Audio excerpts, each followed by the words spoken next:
ಶಿವಾಯ ಓಂ ನಮಃ ಶಿವಾಯ ಓಂ ನಮಃ ಶಿವಾಯ ಓಂ ನಮಃ ಶಿವಾಯ ಓಂ ನಮಃ ಶಿವಾಯ. ಬ್ರಹ್ಮಂಗೆ ವಾಕ್ಪರುಷ, ವಿಷ್ಣುವಿಂಗೆ ನಯನ ಪರುಷ, ರುದ್ರಂಗೆ ಹಸ್ತಪುರುಷ, ನಮ್ಮ ಕೂಡಲ ಸಂಗನ ಶರಣರಿಗೆ ಪಾದವೇ ಪರುಷ.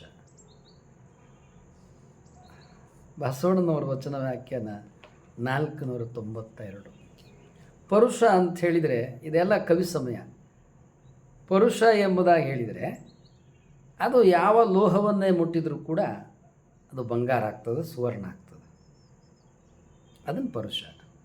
ಬ್ರಹ್ಮಂಗೆ ವಾಕ್ಪರುಷ, ಬ್ರಹ್ಮ ವಿಷ್ಣು ಮಹೇಶ್ವರ ಇವರನ್ನು ತ್ರಿಮೂರ್ತಿಗಳು ಎಂಬುದಾಗಿ ಕರೀತಾ ಇದೆ.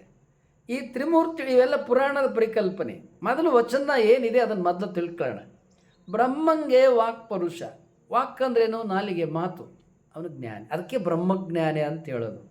ಬ್ರಹ್ಮ ಅಂದರೆ ಅರ್ಥ ಬೇರೆ ಏನೂ ಇಲ್ಲ, ಬ್ರಹ್ಮದ ಜ್ಞಾನವನ್ನು ತಿಳಿದುಕೊಂಡಂಥವು. ಯಾವುದದು ಬ್ರಹ್ಮ? ಯೂನಿವರ್ಸ್, ಅಬೋರ್ಡ್ ಆಫ್ ಬ್ರಹ್ಮ. ಬ್ರಹ್ಮಂಗೆ ವಾಕ್ಪರುಷ, ಯಾರು ಈ ಯೂನಿವರ್ಸನ್ನು ತಿಳ್ಕೊಂಡಿದ್ದಾರೆ ಅವ್ರ ಮಾತೇನಿದಲ್ಲ ಅದು ಜ್ಞಾನದ ಮಾತು, ಅದು ಅನುಭವದ ಮಾತು, ಅದು ಸತ್ಯದ ಮಾತು, ಸುಳ್ಳಿನ ಮಾತಲ್ಲ. ಅದಕ್ಕಾಗಿ ಅವ್ರು ಹೇಳ್ತಾರೆ ಬ್ರಹ್ಮಂಗೆ ವಾಕ್ಪರುಷ, ವಿಷ್ಣುವಿಗೆ ನಯನ ಪುರುಷ. ವಿಷ್ಣು ಅಂದರೆ ಏನು? ಇವೆಲ್ಲ ಏನು ತತ್ವಗಳಿವು. ನಾವು ಇವುಗಳನ್ನು ವ್ಯಕ್ತಿ ಅಂತ ತಿಳ್ಕೊಳ್ಬಾರ್ದು, ತತ್ವವನ್ನು ತಿಳ್ಕೋಬೇಕು. ವಿಷ್ಣುವಿಂಗೆ ನಯನ ಪುರುಷ, ವಿಷ್ಣು ಅಂದ್ರೇನು? ಕಣ್ಣು. ಆ ಕಣ್ಣೇನಿದೆಯಲ್ಲ, ಈಗ ಬ್ರಹ್ಮನಿಗೆ ನಾಲಿಗೆ ಜ್ಞಾನದಲ್ಲಿ ಸ್ಪರ್ಶ ಅನುಗ್ರಹ ಇದ್ದರೆ, ವಿಷ್ಣುವಿಗೆ ನಯನ, ಅವನು ದೃಷ್ಟಿ ಇಟ್ಟು ನೋಡಿದರೆ ಅದು ಅವ್ರನ್ನ ಉದ್ಧಾರ ಮಾಡ್ತದೆ. ಅದಕ್ಕೆ ವಿಷ್ಣುವಿಂಗೆ ನಯನ ಪುರುಷ. ರುದ್ರಂಗೆ ಹಸ್ತಪುರುಷ, ಪರಮೇಶ್ವರ ಏನಿದನಲ್ಲ ಅವನೇನು ಹಸ್ತವನ್ನು ಅಭಯವನ್ನು ಮಾಡುತ್ತಾನೆ, ಅವನು ನಮ್ಮನ್ನು ಮುಟ್ಲೇಬೇಕಂತಲ್ಲ. ಅವನು ಎಲ್ಲಿ ಸಂಕಲ್ಪ ಇದ್ದಲ್ಲೇ ಸುಮ್ಮನೆ ಹಿಂಗೆ ಅಂದ್ರೆ ಸಾಕು, ನಮ್ಮ ಜೀವನ ಪಾವನ, ನಮ್ಮ ಬದುಕು ಅನುಗ್ರಹ, ನಮ್ಮ ಜೀವನ ಬೆಳಗ್ಗೆ ಬಿಡ್ತು. ರುದ್ರಂಗೆ ಹಸ್ತಪುರುಷ, ಆ ರುದ್ರ ಏನಿದನಲ್ಲ ಅವನ ಹಸ್ತ ಪರಮೇಶ್ವರ. ಅದಕ್ಕಾಗೇ ನೀವು ಶಿವನ ಇದರಲ್ಲಿಗೆ ಹಸ್ತ ಏನಿರ್ತದಲ್ಲ ಹೀಗೆ ಇರ್ತದೆ. ಅಂದ್ರೇನು? 5 ಕೈಗಳು ಕೂಡ್ಕೊಂಡು ಹಸ್ತವನ್ನು ನಾವು ಸೂಚಿಸ್ತಾ ಇರ್ತಕ್ಕಂಥದ್ದು, ಲೋಕಕ್ಕೆ ಅನುಗ್ರಹವನ್ನು ಕೊಡ್ತಾ ಇರ್ತಾನೆ. ಹೀಗೆ ಮಹಾತ್ಮರು ಮಹಾತ್ಮರ ವಾಣಿಯಲ್ಲಿ ಜ್ಞಾನ ಅನುಗ್ರಹ ಇರ್ತದೆ, ಮಹಾತ್ಮರ ನೋಟದಲ್ಲಿ ಅನುಗ್ರಹ ಇರ್ತದೆ, ಮಹಾತ್ಮರ ಹಸ್ತದಲ್ಲಿ ಅನುಗ್ರಹ ಇರ್ತದೆ. ಇದು ಅನುಗ್ರಹವನ್ನು ವಿವರಿಸ್ತಾ ಇದ್ದಾರೆ. ಇವು ತತ್ವ ವಿಶೇಷಗಳು. ಯಾರು ಮಹಾತ್ಮರಾಗಿರ್ತಾರೆ ಅಂಥ ಮಹಾತ್ಮರ ವಾಣಿಯೂ ಪರುಷ, ಅಂಥ ಮಹಾತ್ಮರ ದೃಷ್ಟಿಯೂ ಪರುಷ, ಅಂತಹ ಮಹಾತ್ಮರ ಸ್ಪರ್ಶ ಹಸ್ತವನ್ನು ಹಿಂಗೆ ಸೂಚಿಸಿ ಮಾಡ್ತಕ್ಕಂಥದ್ದು ಸ್ಪರ್ಶ. ಅಂದರೆ ಅದೇನಿದೆಯಲ್ಲ ನಮ್ಮನ್ನು ಉದ್ಧಾರ ಮಾಡ್ತದೆ, ನಮ್ಮನ್ನು ಬೆಳಗಿಸ್ತದೆ, ನಮ್ಮನ್ನು ಎತ್ತುತ್ತದೆ. ವಚನವನ್ನು ಮುಕ್ತಾಯ ಮಾಡ್ತಾರೆ, ನಮ್ಮ ಕೂಡಲ ಸಂಗನ ಶರಣರಿಗೆ ಪಾದವೇ ಪರುಷ.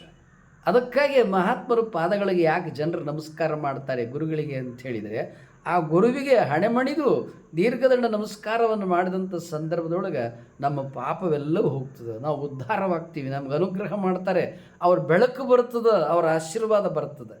ಹೀಗೆ ಬಸವಣ್ಣನವರ ವಚನದೊಳಗೆ ಮಹಾತ್ಮರಲ್ಲಿ ಯಾರು ದಿವ್ಯಾನುಭಾವಿಗಳು ಮಹಾತ್ಮರಾಗಿರ್ತಾರೆ ಅವರ ವಾಣಿಯೂ ಸ್ಪರುಶ, ಅವರ ನೋಟವೂ ಸ್ಪರುಶ, ಅವರ ಹಸ್ತವೂ ಸ್ಪರುಶ, ಅವರ ಪಾದವೂ ಪರುಷ. ಹೀಗೆ ಅವರು ಸಂಪೂರ್ಣವಾಗಿ ಸರ್ವಾಂಗವೆಲ್ಲ ಲಿಂಗಮಯವಯ್ಯ. ಯಾರೋ ಮಹಾತ್ಮರು, ಮಹಾತ್ಮರೇನಿದ್ರಲ್ಲ ಸರ್ವಾಂಗವೂ ಯೂನಿವರ್ಸ್ ಆದ ಜೀವನವನ್ನು ಬದುಕ್ತಾ ಇರ್ತಾರೆ.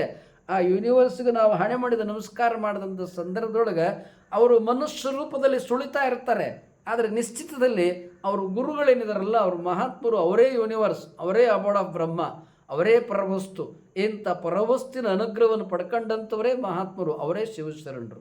ಬಹಳ ಸುಂದರವಾದ ವಿಚಾರವನ್ನು ಬಸವಣ್ಣನವರು ಈ ವಚನದಲ್ಲಿ ತಿಳಿಸ್ಕೊಟ್ಟಿದ್ದಾರೆ.